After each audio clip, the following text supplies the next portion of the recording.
Yep, Um, got you.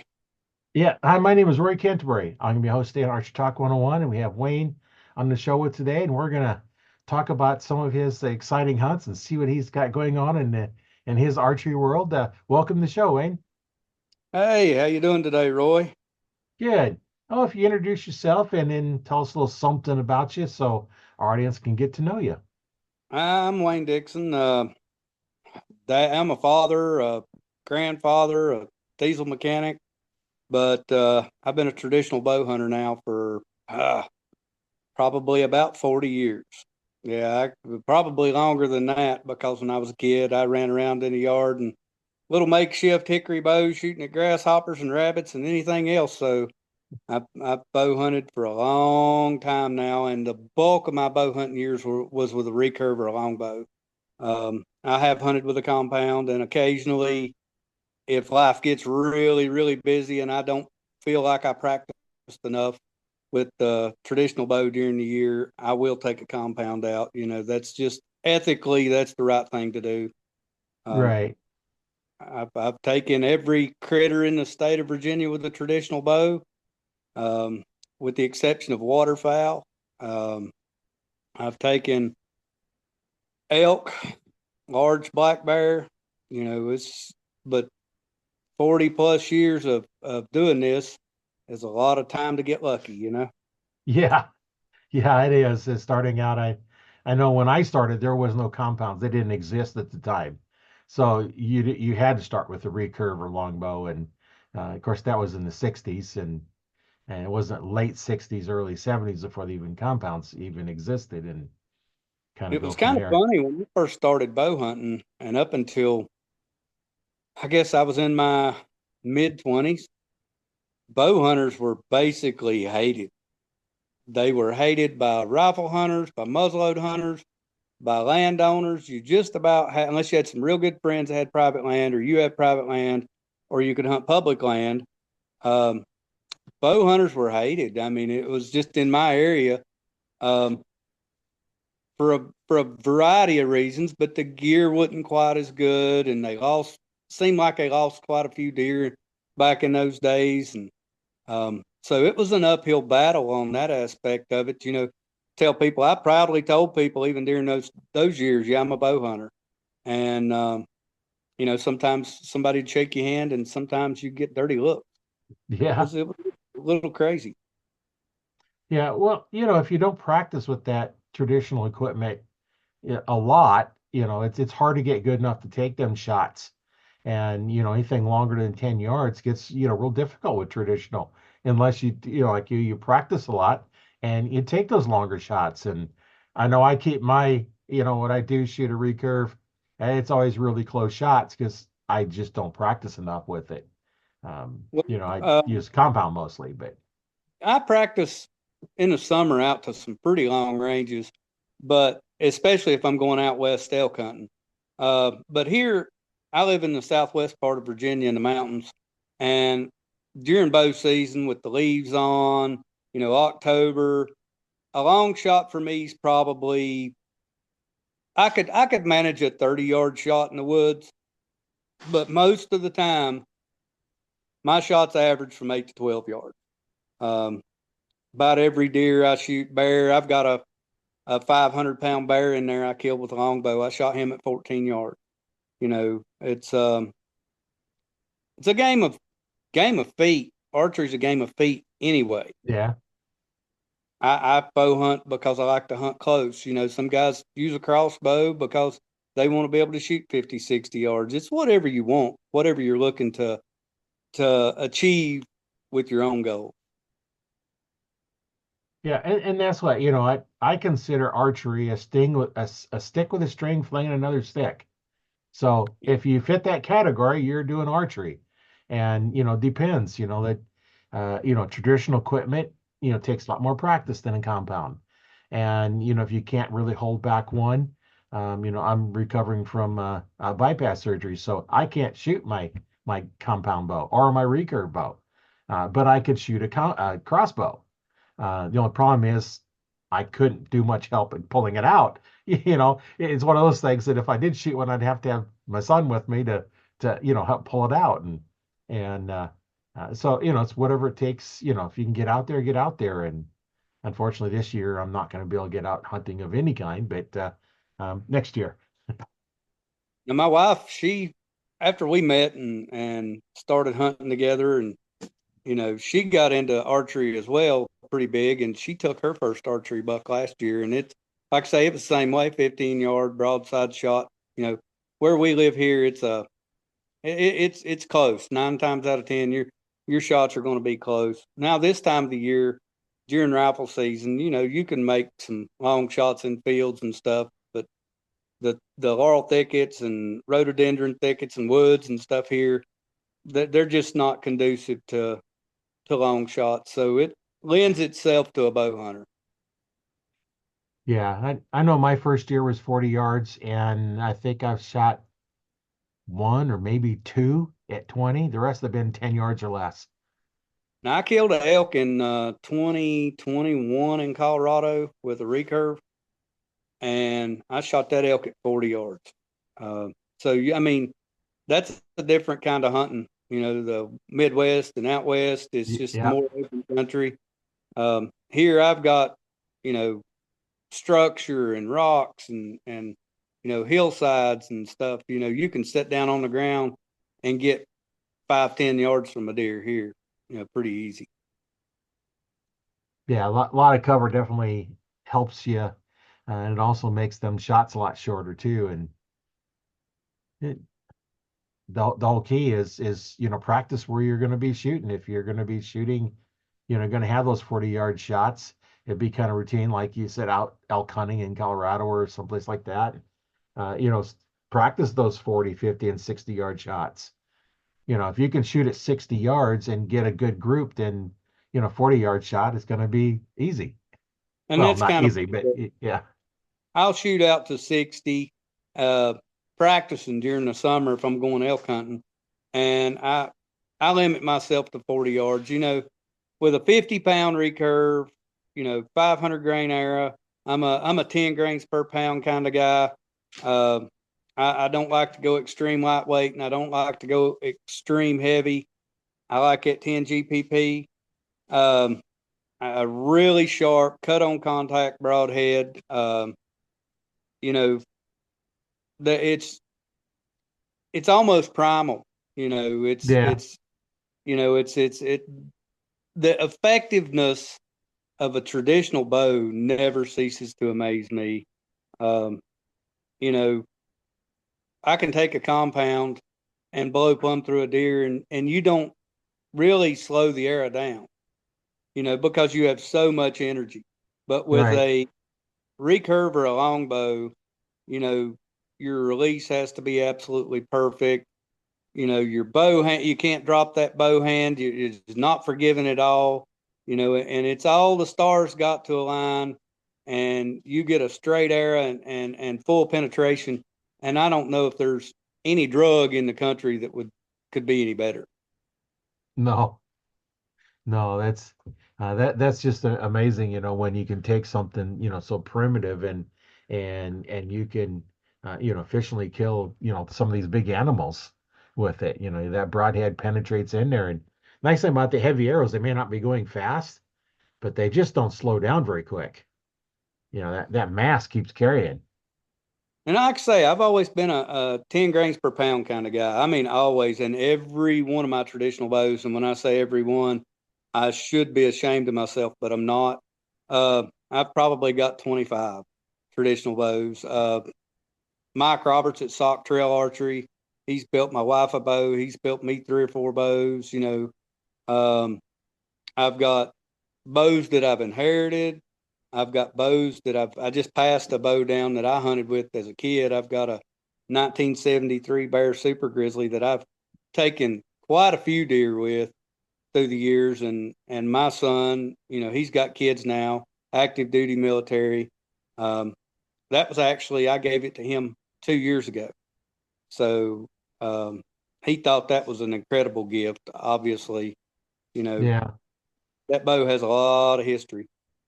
And then I've got it's almost like I kind of feel like I'm cheating when I shoot it sometimes. I've got a Hoyt Game Master too. and it's a machine drives her. It's looks like something out of a sci-fi movie, but it's I can shoot. I shoot an elevated rest on it. I can shoot fletched arrows. I don't have to shoot arrows with feathers. I can shoot plastic veins. And you talking about a foul weather traditional archery setup, when you can pick up a bow that you can shoot well. It's got veins instead of feathers. If you got that chance of rain and bad weather, and you don't want to take a chance, you just grab that bow and go. And I know it'll work on whitetail. I've taken a lot of whitetail with it, but it's the bow I took the elk with. So it's a really, really smooth shooter. I enjoy it, but like I say, I almost feel like I'm cheating with the elevated rest. It's almost like a compound. Well, whatever works, that's the key is, if you're comfortable with it, you can shoot it well. And that's the thing. You don't want to say, well, I don't want that one because it has a rest on it because it's cheating. Well, any deer you take with archery is a trophy, because it's not easy to do. Oh, absolutely, and I agree with you.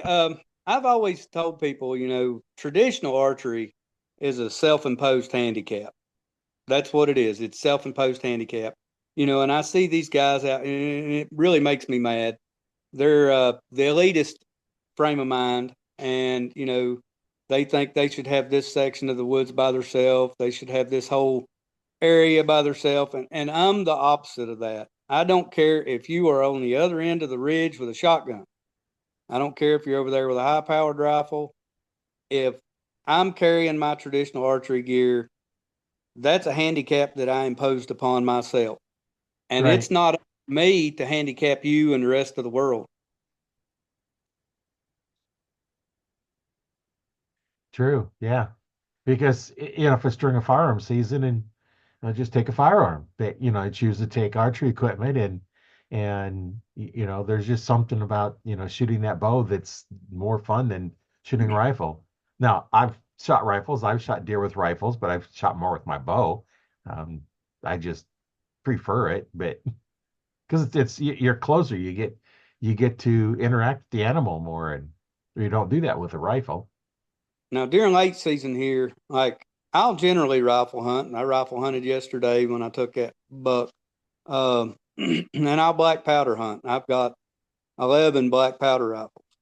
Oh, Um, yeah, I've got them from everything from flintlocks all the way up to inlines, and I'm in the midst of getting one converted, a center fire 4570 single shot into a smokeless muzzleloader.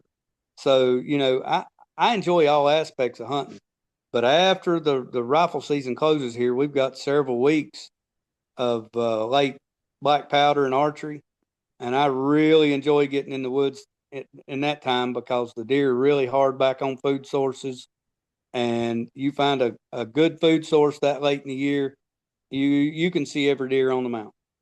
And I've taken a lot of deer that time of the year with traditional archery gear up in December, early January. It's some tough conditions, but it can be some good hunting. yeah, it gets to be kind of tough when you get that late December season here in Nebraska. It can get really cold, and there's days we get out there and it's like you got to take yourself a big wool blanket because you ain't staying warm otherwise. We'll get down early January. We'll see some down in the doubles and maybe a few mornings in the single digits. But generally speaking, here we're in the 20s, low 30s. It's not horrific, but when that time of the year, there's no food left up on the tops of the mountains, so you're generally Right. hunting, low in the valleys and stuff anyway. So around the farms, so you're generally out of the wind. It's not too bad. When you get up on the mountaintops here, the wind can carry you away. We had yesterday morning, my wife, which I'm going to make her praises here, she made a 267-yard shot with a 30-mile-an-hour crosswind. Oh, You yeah, know, that's a good shot. yeah, I was, and it was a textbook perfect heart shot. Deer never took a step. I'm right pleased, and having a partner to hunt with. fish with and enjoy. She goes to Colorado with me. You know, she'll backpack. It's been she and I on several adventures. We went to the Bitterroot Wilderness area together and packed in, and um, she's not afraid. She says, "Well, as long as I've got you with me, I know we'll be fine." Yeah. So, Well, that's good, that she's able to go with you and you both to enjoy it. That's always good when you can get out there and enjoy it with them. well, it's a heck of a way to enjoy life. You know, it's always an adventure. Yeah, that it is. And you're going through it together. That's the best part. So what's been probably your I'd say your most memorable hunt that you've been on? Probably,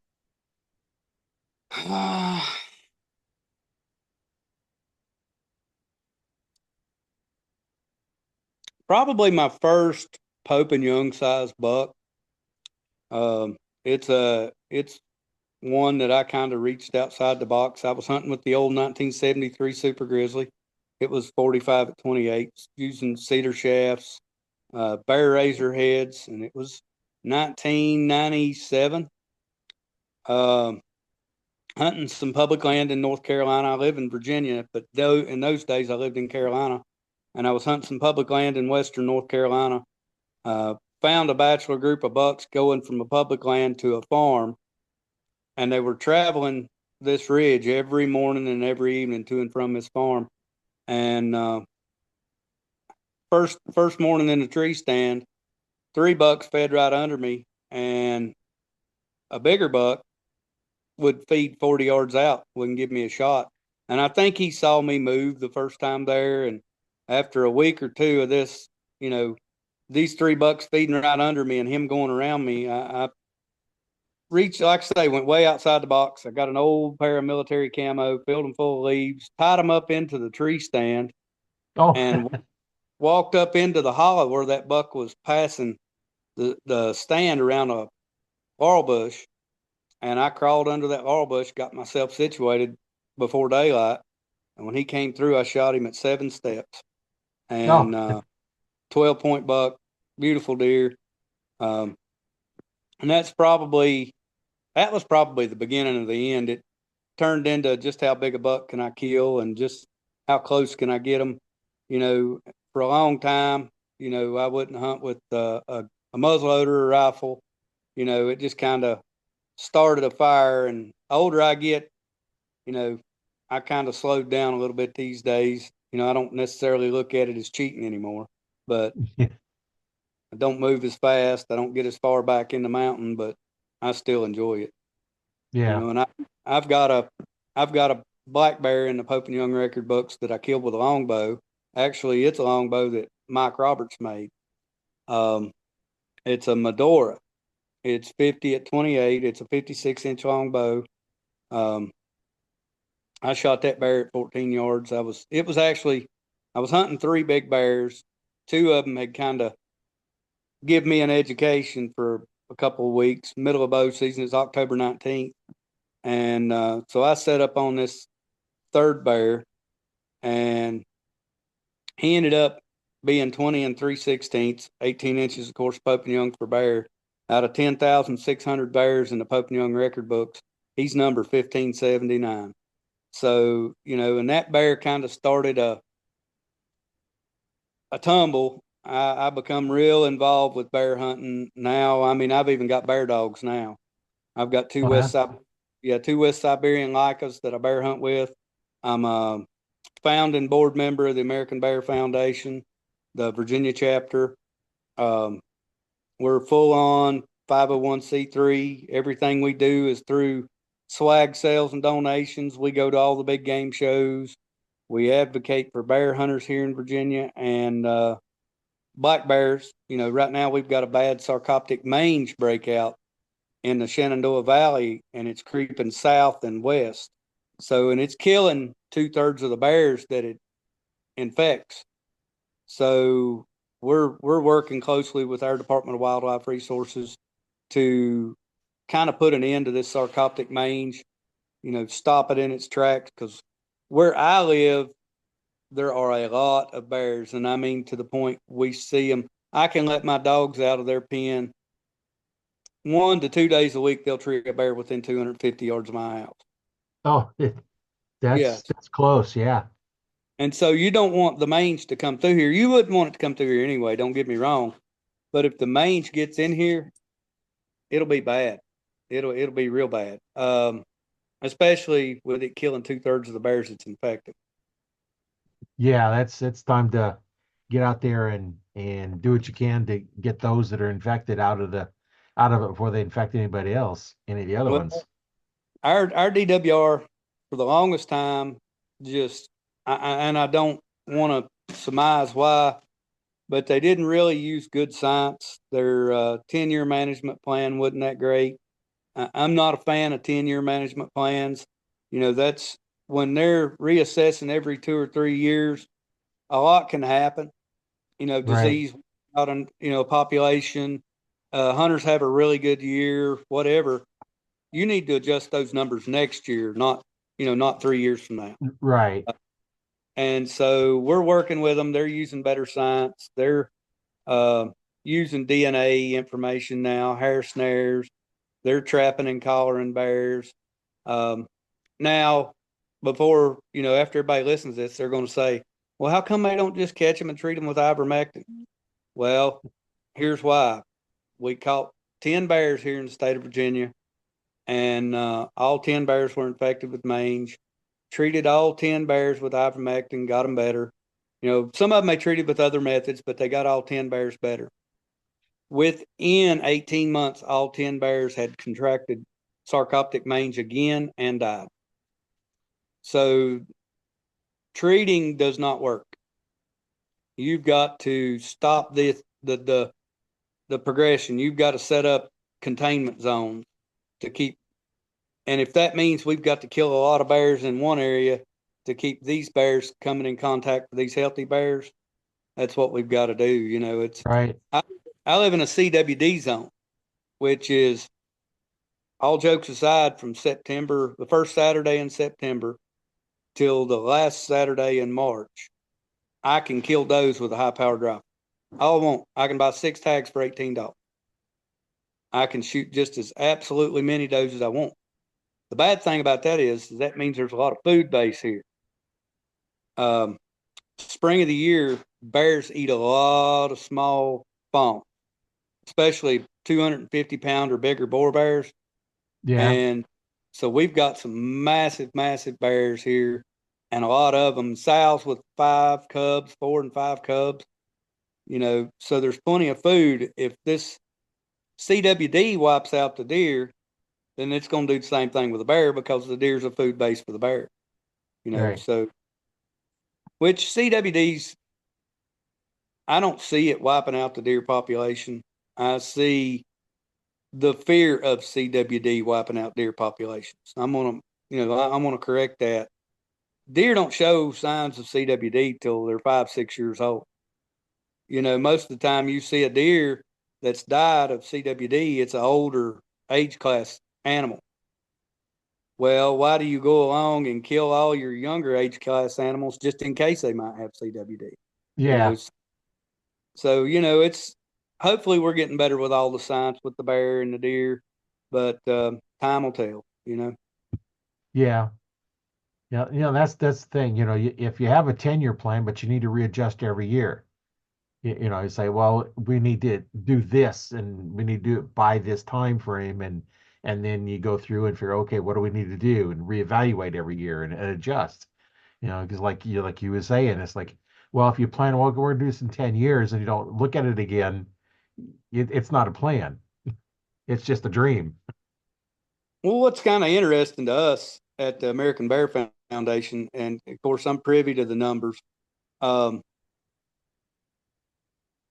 6 years ago, it was said that we had somewhere around 18, 20,000 bears.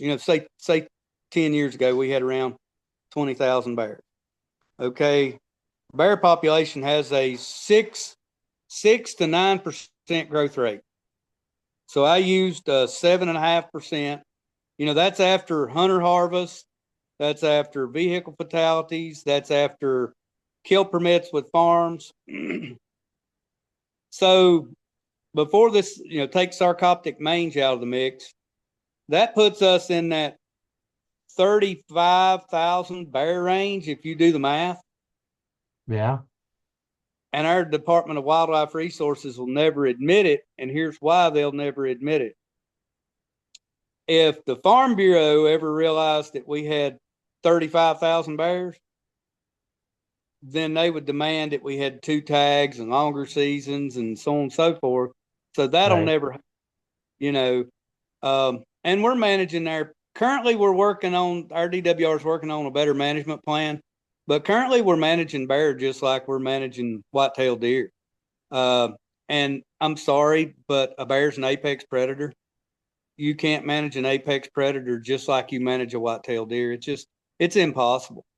Your seasons need to be different. Your bag limits need to be different, and it needs to be managed region to region. If you're not managing regionally and you're managing it as, our state's split up in about 3 different regions. You've got the Shenandoah Valley area, you've got the mountains in the western part of the state, and then you've got out the coastal region, out where the big peanut farms and stuff are in eastern Virginia. Currently, there is not a county in Virginia that bears do not live. They have expanded into the whole state. So if this mange really gets, a foothold, which it has, it's crept from Shenandoah Valley up against the West Virginia area, all the way down into Bedford County, which is just above the North Carolina line. And then now it's starting to creep west along the Blue Ridge Mountains. And it seems like it's staying right along the Blue Ridge. And from what we can determine, it seems like it needs a closed canopy forest, which the National Forest lends itself to that real well. It hadn't been properly managed in decades. Probably, who knows, maybe a few small patches of timber been cut, but it's a closed canopy forest for the most part. And the sarcoptic mange thrives in closed canopy forest. And so it seems like when it gets off the sides of the Blue Ridge into the farming regions where there's some open country, it just that's the line. That's where it sort of stops. You'll see a few bears on farms, but nothing really serious. So it's going to be an interesting next few years. Yeah, it sounds like it. They're going to have to start increasing the permits there to stop it. At least in the edges where it hasn't spread. Increase them there to keep them out of there. Now the bears with the mange, are they still safe to eat or not? Yeah, yeah, it's a mite. It's on the Oh, outside of the skin. It's just like a fox with the mange or anything else. It's a mite. The problem with the mange and the sarcoptic mange mite, if it sloughs off, a bear lays down in a thicket on a trail, and then it gets up and walks off, there is the potential for those mange mites to live 14 to 17 days. Another bear walks along that same path and picks up a mange mite from where that bear laid down at, or where it rubbed off some mites on some brush, you know. But from what we can tell, the mite lives and kind of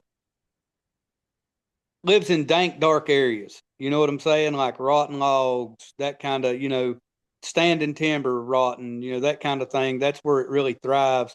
And then when it gets on a host, it just, like I say, 2/3 of the hosts are dying.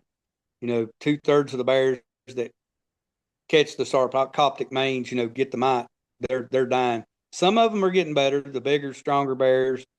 A couple of years ago, we had a lot of bears get better, but we had plenty of food on the ground. So the bears, they didn't have to travel for food. They could lay down in a thicket near water and eat, drink, sleep, and just kind of get better and didn't have to expend a lot of energy. And we've seen the other end of the spectrum where there were very few bears that came out of the den clean. Went into the den with mange and came out. So they're wondering, now nobody know this, so this is like, nobody really truly knows the answer to this yet. they're trying to work on it, that the bears that recover from the mange, if they are now mange resistant, are they now a resistant animal to that sarcoptic mange? You know, if they recover on their own and move on with life, will they be resistant to that mite again? We don't know that yet. We'll see what happens in the future.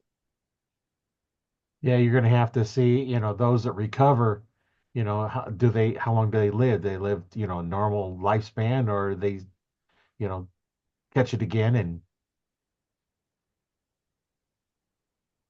It seems like the areas where there's a lot of food present, the bears seem to do okay. But areas where there's like way up in the mountain, you get a lot of north slopes, and red oak acorns will be spotty on those north slopes, but there really won't be any white oaks or very few hickories. So there's very little food, and bears spend a lot of time on north slope. And those years where there's not a lot of food, it seems like we have worse mange breakouts. So, we've got to make some correlations there, which, you know, you're bordering on what's too many bears in what region and what's enough bears. Currently, Virginia uses a management system that is, they manage animals by how much people complain. That's basically what it boils down to. It's culturally, is this enough deer for the people in that area? Is this enough bear for the people? It's not land capacity, and I don't think we've reached the capacity of the land yet, but in the area that I live in, it could be getting really close because we've got a whole lot of deer, a whole lot of bear. All the acorns where I live now are gone. Even the red oak acorn. Hickory nuts are gone. White oaks, chestnut oaks, beech nuts are gone, and very few red oak acorns left. Me and my wife were hunting this morning, and we noticed there was a top of a ridge that was full of red oak trees, and it looked like it'd been plowed. Deer have been in there. Wasn't a leaf in that ridge that hadn't been turned over looking for an acorn. So food's getting scarce, so we'll see how it works. yeah, that's when the food gets scarce, then they don't do as well. So it's something to keep track of. Well, I have Yeah. open dumpsters in the area that I live, so that's generally when they start trying to scavenge a dumpster. Oh, yeah. You know, it's horrible.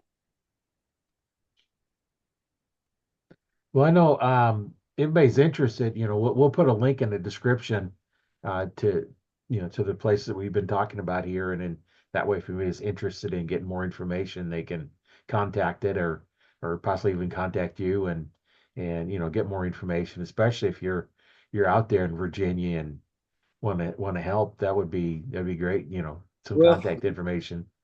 American Bear Foundation, real quick, here's who we are and what we do. The American Bear Foundation was founded by Joe Condellis out in Wyoming.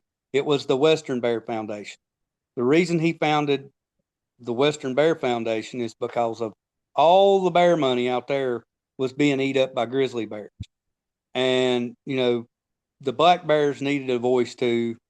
Um, so he created the Western Bear Foundation. We were the first chapter here in Virginia. So he changed the name to the American Bear Foundation. And so we could become a chapter. Now there's chapters in California and Oregon, and they're popping up all over the country. Um, Bunch of great people. Um, we're a nonprofit, full blown. Everything we do is either by donations, selling swag, or membership. You can go to the American Bear Foundation website. You can read everything about us. You can you can even donate if you don't want to become a member. There's a donate button. You can if you want to become a member, it's $35 a year. You get a subscription to Bear Magazine. But no, when you donate, say you sign up and you're in Virginia or any of these states that have a chapter, you'll become one of those chapter members. But if you're not in a state that has a chapter, you'll become a member of the national chapter. And all that money goes straight to bear conservation. And it's a phenomenal thing. Hunters have a voice, and as long as people like me and people like you and anyone who's passionate is willing to stand up and speak for a particular animal, then it'll be here. As soon as that animal loses its value, then it will disappear. Yeah. And that's just the long and short of it. And as long as we're passionate about hunting bears and passionate about hunting deer, there'll be bears and deer to hunt. So just because somebody don't hunt bears, don't mean they don't want to conserve bears, because, when you start losing animals one at a time, then it don't take long before it just falls into the next animal and the next animal. So, we're pretty passionate about it. If you can't tell, I've sat here and talked 20 minutes about bears. Yeah. Well, and I actually brought up that one. I'm going to go ahead and share my screen, and then you can, here's. I'm assuming this is the one you were talking about, American Bear Yep. Foundation.org. Yep. Um, That's so we've us. got. Let me see if I can move my. There we go. The controls went over the top of all the screens, so I couldn't push anything. But yeah, here's the home button here. There's some funding, bear management info, state resources. Oop, there. Okay. We're working on the website, but you can get into Yeah. the history and the why and the help, and you can become a member. You can donate. There's a donate tab when you go, like if you join.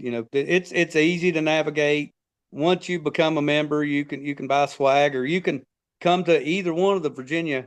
We got the Western Virginia Big Game Show and the Virginia Peninsula Sportsman Association Big Game Show, and I'm at both big game shows every year. Uh, I sell swag there: ball caps, T-shirts, hoodies. Um, all that goes toward black bear management. You know, it's every bit. We're complete. We do this out of our pocket because we love it. There's some of the stuff that you can buy. I'm going through it. For those listening, you'll have to, go out there and take a look at the different things. But there's T-shirts and there's hats and all kinds of different stuff and some pretty cool looking hats. Even have some orange ones, camel ones, black ones. Yeah, I've got pretty much all of them. Yeah, I know there's some buttons for some sponsors where it makes it easy to donate and um, it's fundraising raffle. It looks like they're raffling off some stuff. Yeah, that's someplace I'll definitely have a link in it for those interested in. We'll go in there and take a look at that. So let's go ahead And and our page in at the Facebook page, Virginia Chapter of the American Bear Foundation, we share a lot of educational data as well. We wrote a bear series before we started the chapter, and me and a couple of friends, Sean Clarkson, which is the president, Eric Lehman, and a few other friends had some input on it. And we wrote a whole bear series, well, basically the life of a bear to beginning to end, how to hunt bears, where to find bears. So on that Virginia chapter of the American Bear Foundation, we share all that. We share local hunter success. We're a very transparent organization. We just posted our comments to the local DW, to the state DWR, what we think needs to be done through the next management cycle.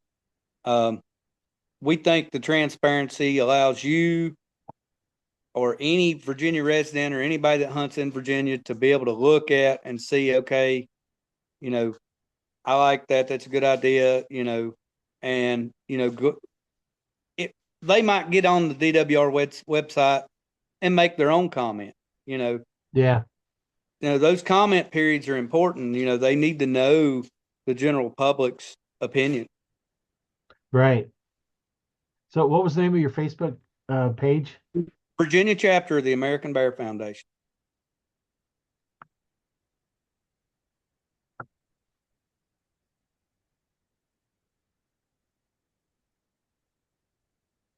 Find it? Now let's see. Missouri River, not Missouri, it's Virginia. Virginia chapter of the American Bear Foundation.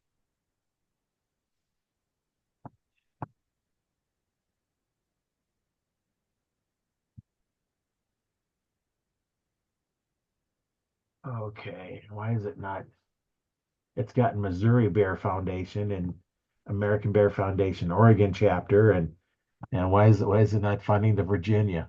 Because You that's could what I probably, typed in. if you wanted to, you could probably click on the American Bear Foundation Facebook page, scroll through there a little bit, and find the link because he shares a Yeah. lot of our he shares a lot of our stuff that we post.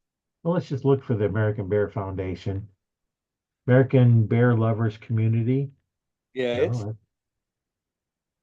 it's kind of weird how they find the North American Bear Hunters. should just be American Bear Foundation. Dogs Yeah, barking.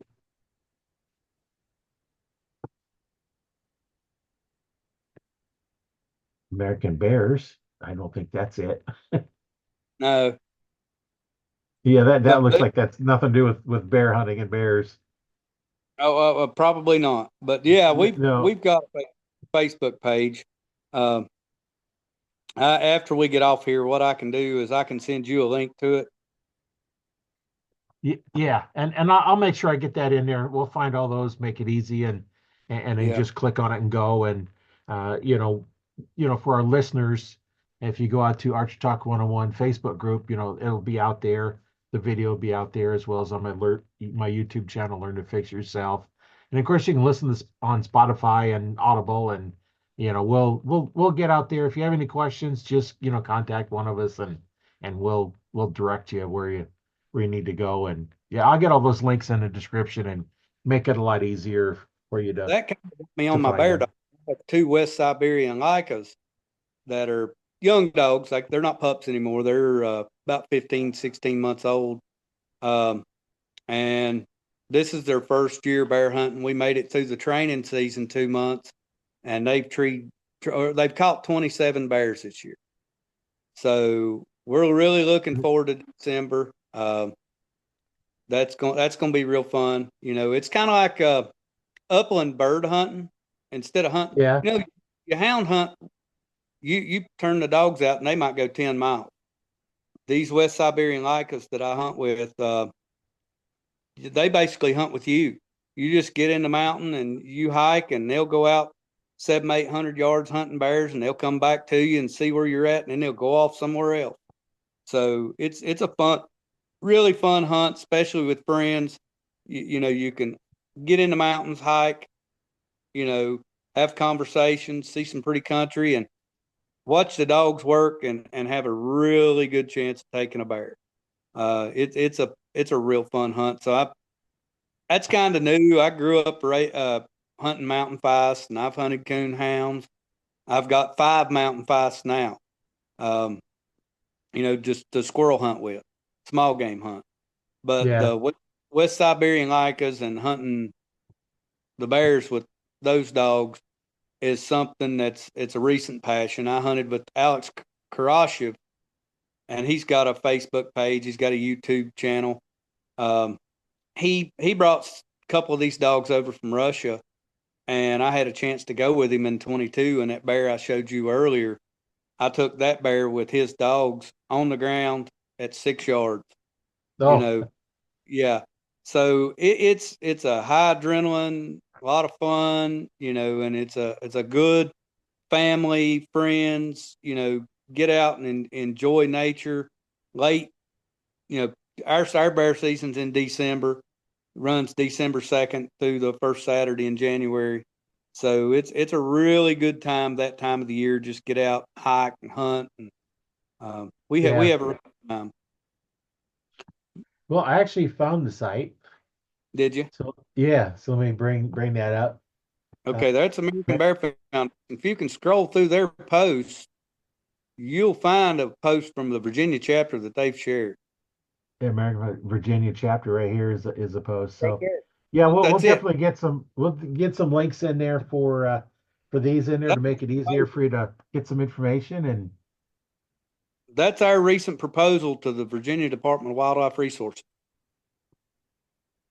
I mean, so we're doing, real stuff. We're not just talking to other guys about bears. We're making suggestions and we're, you know, trying to make things better for all hunters, And it don't yeah, and matter this if you're a dog hunter, a stump sitter, a bow hunter, a gun hunter, we don't care. If you buy a bear tag in the state of Virginia, as far as we're concerned, you're a bear hunter. right. Well, and you submitted this on the November 22nd, and as we're recording this podcast, it's November 24th. So you've got 2 days ago you actually put this in. So yeah, you're definitely active. Yeah, we and see there's the Uh, Louisiana season. I think that's pretty cool. I've been keeping up with that. Louisiana just started their first bear season. It's a draw. Mississippi, some states out there really, really have great bear programs. Mississippi's got a great bear program. Uh, they don't have a season yet, but their population's up and coming. Arkansas is a real success story. They've got around 3,000 bears now. You know, it's a pretty cool deal. And that's my friend Alex Karashif. That's who we was talking about. oh yeah, That's a bear he killed out in New Mexico. He took his West Siberian Lycas out to New Mexico, and that was a monster. That bear actually treed, and that's just uncommon. That was probably a 450-pound bear. that's a big bear. Yeah, that's a moose. And those are my dogs are actually out of his dogs. So that uh, dog sitting with him is the father to both of my female dogs.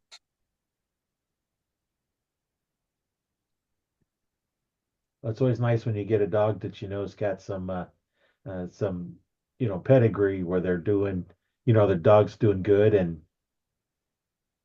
got a banquet coming up, Yep, bear banquet, January January 25th. 25th. Yep, that's out in Wyoming, Cody, Oh, in Wyoming. Wyoming. Yep, Cody, Wyoming. Yeah. I'll be there. Yeah, Missouri's got bear. As far as I know, I don't think we have any bear in Nebraska. I think you probably got a few, but you don't have enough to say you do. You know what I'm saying?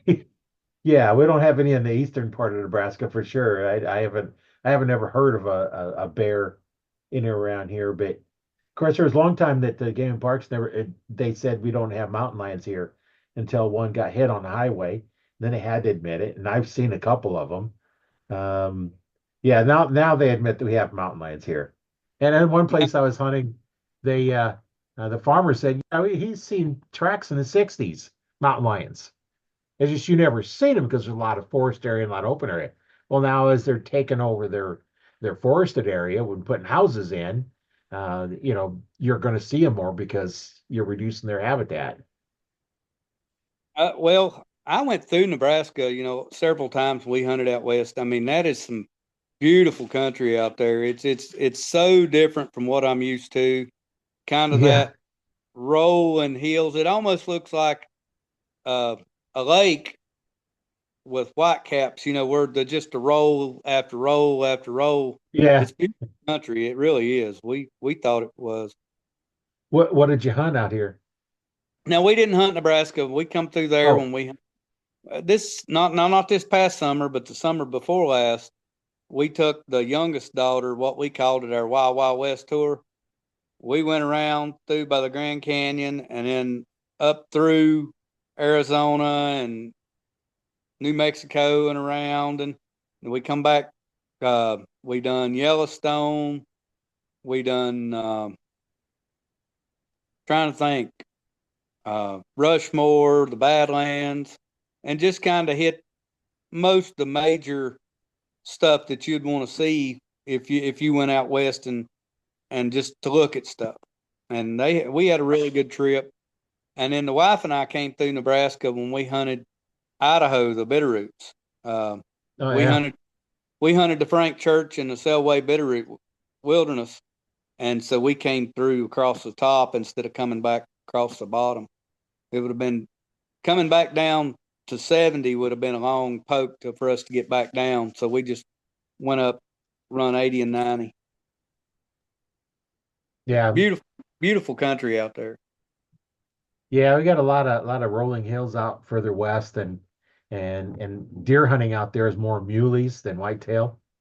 Over on the eastern end, it's mostly whitetail, and then you get a little bit further, then you get a little mix, and then you get further out, west, and you're pretty much all just muleys out there. Um, you definitely have to hunt them differently. Oh, I guarantee it. It's a different world than where I live here. Oh And yeah, that it's always fun to see something different and try something different. We lived in the Outer Banks for a while, and I actually bow hunted down there. And you talking about weird bow hunting on an island? You know, had pigs down there and had deer, and I was pretty successful. And it was so weird.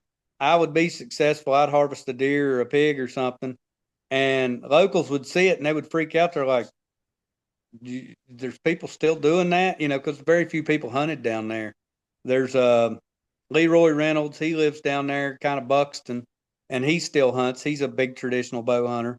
Um, you know, People don't realize the places that deer and pigs and bear, where they live, right in among people, in yeah, some of the craziest areas.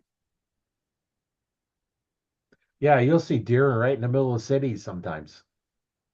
Yeah, I live in a small town. Well, outside of a small town, and it's kind of funny. You'll be driving. Some of the places I hunt are on the other side of town, so you're driving through way early in the morning before daylight, and there's a big buck standing in somebody's yard in front of Hardee's. Yeah. It's kind of funny. Yeah, I'm kind of out in the middle of nowhere. There's about 150 people in the village I live in. It's in between Omaha and Lincoln, and there's for a while we've seen about 3 dozen turkeys, but they're pretty much gone, and now uh, this last couple of years we hadn't really seen much deer in the areas that we were hunting during the day. They're all at night. Well, this year there are a whole bunch of them coming out during the day, and just a mile from the house here there was about half a dozen sitting down there, just waiting is driving in. They're just out there a little bit more, and like I said, my son was able to shoot three deer within a half hour.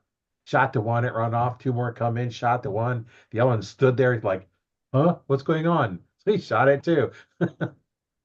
We're pretty lucky.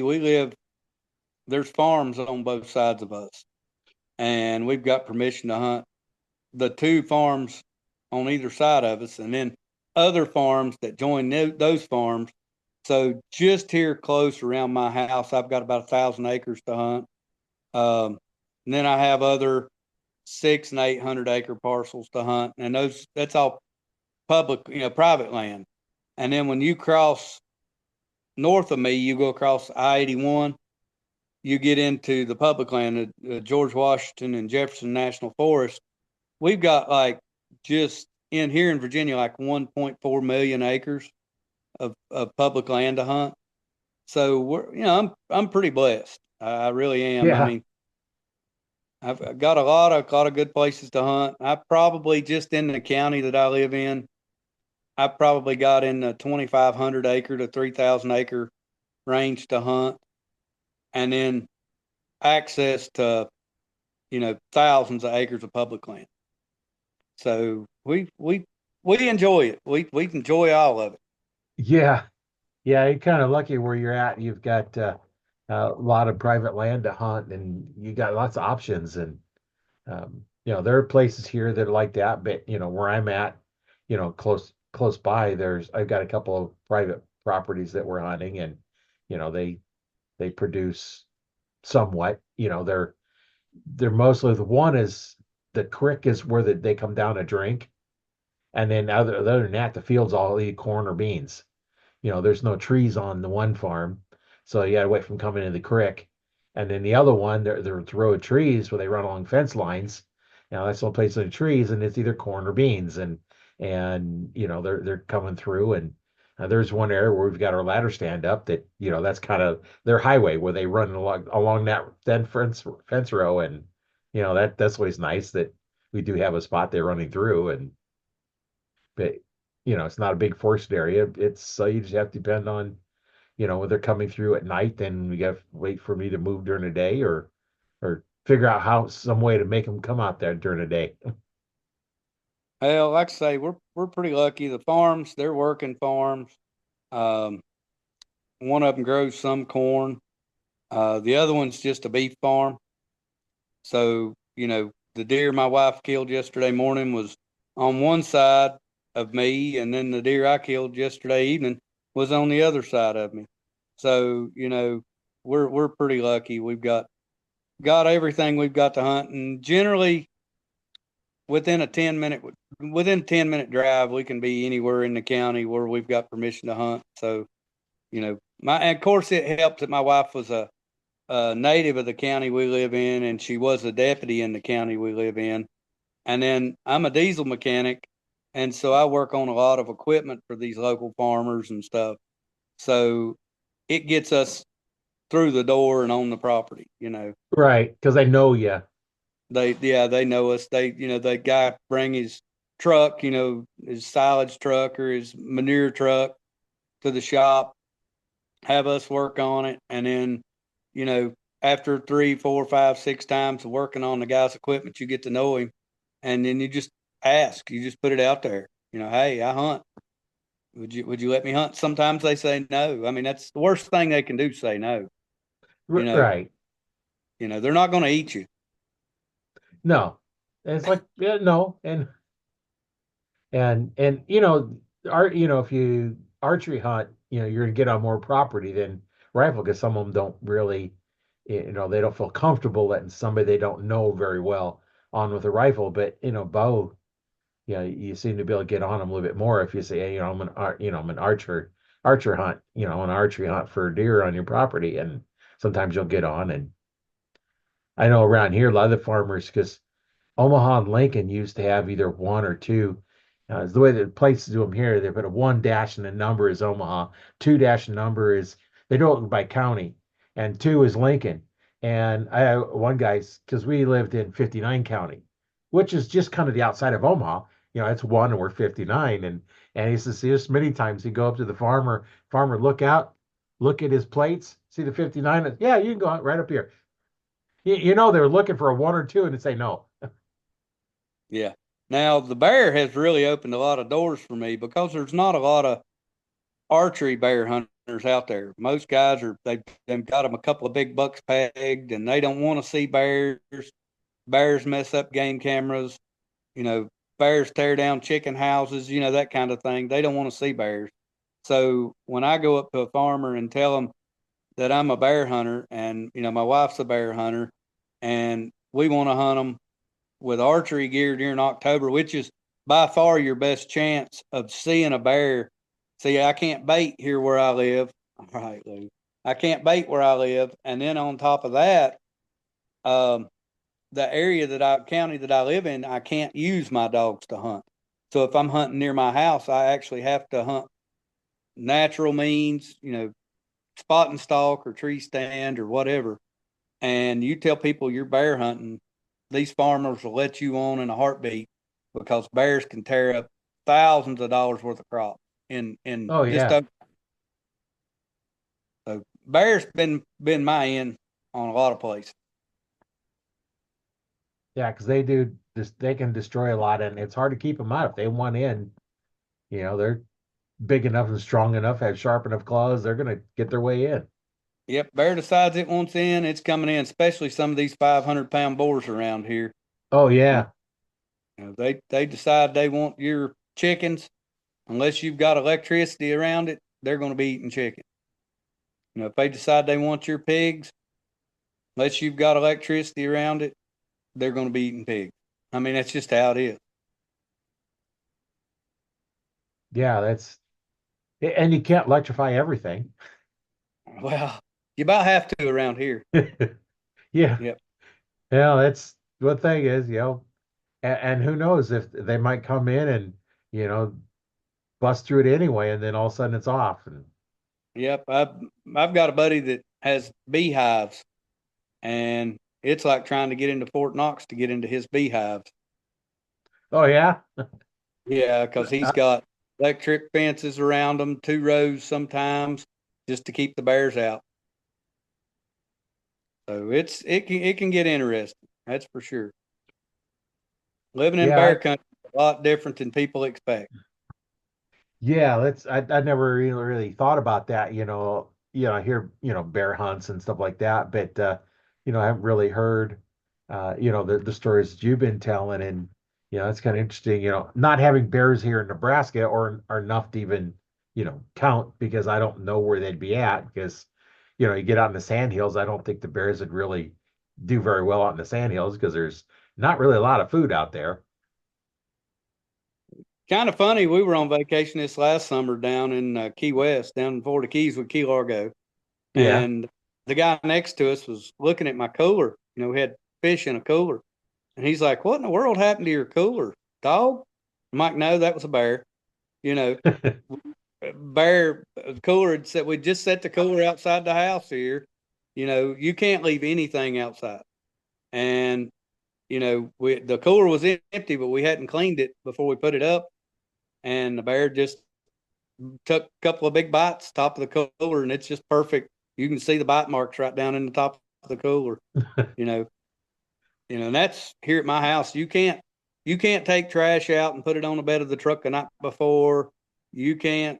You put it on the truck and you take it straight to the dump. You can't leave anything outside, or it gets accosted by bears. Yeah, that's a completely different um, thing you have to be worried about. I know around here, you have to sometimes the mountain lions will come up right to your back doors and stuff. So you got to be careful of that around here. But um, they're a little bit more afraid of you than what the bear would be. Bears are a real curious creature, and some of them are real afraid of you, and then some of them, they don't even care that you're there. They're just going to keep doing what they're doing. And then when you're the size of a Toyota Corolla, you're not afraid of much anyway. No. Yeah. Yeah, that when they're that big, there's not much, you know, above them. There's no, they're not much prey. They're all the predator. And That sounds like my wife may have just shot a deer. oh yeah. I just heard a shot. I'm sitting in the house. So I guess we'll Oh, have to go she's see. hunting right around on your property then, huh? Yeah, she said while I was doing this, she was going to go down and sit on a stand below the house. Oh, well, that's good. You might have to go help her pull her deer out. Well, that's probably what's going to happen. And I'm Yeah. getting attacked by dogs. I guess you see that. Yeah. Yeah, they want to be on camera too. Yeah. Yeah, But they unless you've got something else, we've got no. deer to clean, and I've enjoyed the conversation, Roy. Yeah, yeah, it's been great talking with you. In passing, what do you have for our audience? What would you advice you might give them, and whether it's in hunting or whatever? Well, I mean, if it's like, especially with archery, you know, there's a lot of guys getting into traditional archery these days, and that's cool. I love seeing it. Um, but don't let people pressure you into doing something that you're not comfortable with. If you want to get into traditional archery, get into traditional archery. Don't hunt until you're comfortable with it and you're ready to hunt. Um, I see a lot of young guys that feel like they're real pressured to switch from compound or a crossbow or whatever, just because some guy on Facebook or some guy on the internet did. Um, Traditional archery is a commitment. Uh, During the summer, I shoot for probably an hour a day, every day. And if you're not willing to put that level of commitment into it, it's probably not for you. Um, you're probably not ready to make that cross, because wounding and losing a deer, okay, Aspen, wounding and losing a deer, we've all done it, and it Yeah. is not a fun thing. And a lot of young guys get into traditional archery, they'll jump into it too quick, and then the next thing happens is they're asking for a dog or asking for tracking advice. Don't jump into it too quick. If you want to do it. That's fine. But put out the effort and spend the time practicing, and do it till it's natural, and it should never be forced. Right. Good advice. That's why I don't hunt with my recurve. I'll do bow fishing because if I miss, I miss. Big deal. Yep. If you get close enough to hit the fish, it's going to stick in it, and you're going to pull it in. That's why I hunt the compound, because uh, I don't have to take as much time. I don't spend the time to get good enough with the recurve to hunt with it, because like you said, I'm not going out there and having a low percentage of making the shot I want to make, and that's where the compound, I can pick that up, and it don't take me that long to get back in shape with it. It's going to be a little bit more now because I can't even pull it back right now, but um, it takes a little bit less, and if you don't have the time to spend to get good with a compound, crossbow.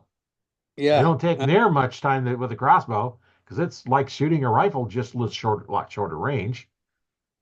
But You know, I lost a deer this year. Now, deer spun as I, no, come on. The deer spun as I was releasing the arrow and hit it high and forward. And, you know, I tracked it to a bed, give it time. We've all been down this road.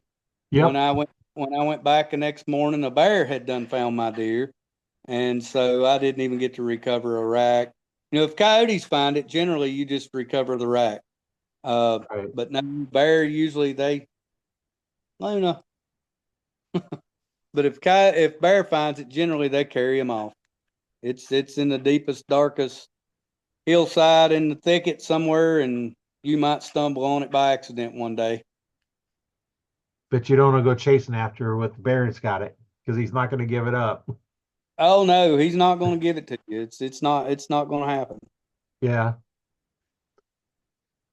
Well, Well, let's go see what my wife shot. It sounds yeah. like I've got two deer hanging now. It sounds like I've got an evening of work cut out for me. Yeah, you do. You do. It's been great talking with you. And my name's Rory Canterbury. I've been hosting Arch Talk 101. And remember, you can watch the video on my YouTube channel, Learn to Fix It Yourself, as well as going out to Arch Talk 101 Facebook group. And you can listen to the podcast on Spotify and other places that you listen to podcasts, as well as you can listen to it for free on Audible. And that's where you can catch us out. I'll put some links to the things we talked about in here and the description, so you can make it easier to find it. And we'll see you on the next one. And Wayne, thanks for being on the show. A lot of good information, and I know you're going to do some good help with the bear population out there in Virginia, and hopefully you and the DNR get together and get it solved. Well, we appreciate it, Roy, and thank you for having us on. And if you want to do another one sometime, let me know. Yeah, yeah, we'll definitely get on, and if you have some information, something comes up on the situation with the mange on the bear, hey, we'll get back on and we'll update everybody on what's going on with that. Not a All right, problem. will do, All right, buddy. all right. We'll catch you on the next one. And thanks for listening and watching, everybody that's listening and watching. And we'll see you on the next one. All right, have a great day, All man. right, bye.